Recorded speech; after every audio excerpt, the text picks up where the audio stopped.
Well, it was Central State when I graduated. It was the last year of Central State, and graduated in 1988. Then they changed the name. They had to change the name after I left. Well, actually, I didn't even know about the major until I showed up here. I had a good friend that his dad was, he had a friend that was the vice president, and said, "Why don't you come to UCO with me, or Central State at that time?" And I said, "Okay." And then ended up seeing that they had a photo program.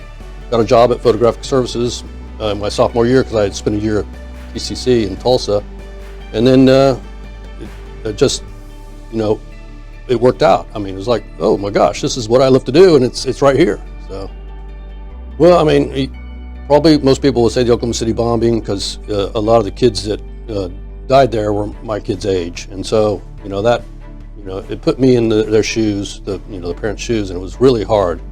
And I was the first one down from Tulsa, and it was that was real traumatic, and that really had an impact on our lives. And then it seems like it's really hard to get me going on.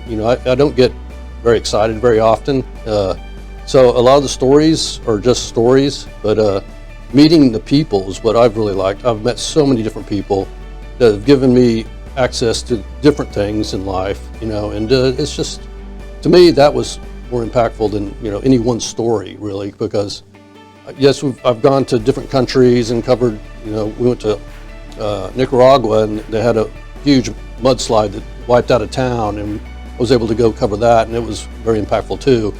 But it seems like just the people that I meet from 36 years of journalism, that's the best thing that's ever happened to me. Just the people, those people that I met enabled me to cover some of these freelance jobs, and I'm continuing to do that, and meeting the famous people backstage every night at some of the casinos. And I'm with artists for 20 to 30 minutes, taking their photos and being able to talk to them and being able to meet them.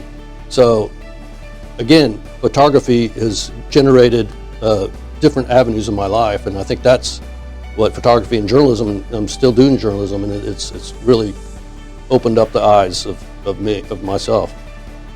Sometimes you get to, Donnie Marie, for one reason or another, was at the Hard Rock, and Donnie, of course, was getting a lot of meet and greet people with the women, and Marie was just like, oh, so it's like, can I get a picture with you? And so she's like, goes crazy, yeah, oh, for sure, So it was those kind of interactions that, if I wasn't a photographer, that would never happen. And so that's some of the things that I'm just look forward to, and I'm still doing it. So it's great.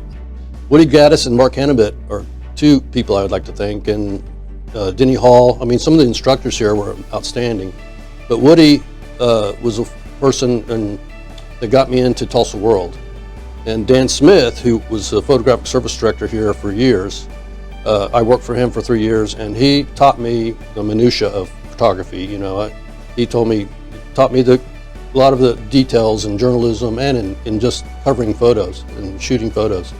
So Dan Smith, Woody Gaddis, Denny Hall, Mark Hannibit, they really forged my path into the Tulsa World, and got me that position. I interned at the Tulsa World and was able to continue on after that. So it's been a long career at the Tulsa World, but I'm still doing it. I'm still doing journalism for a lot of other people. So.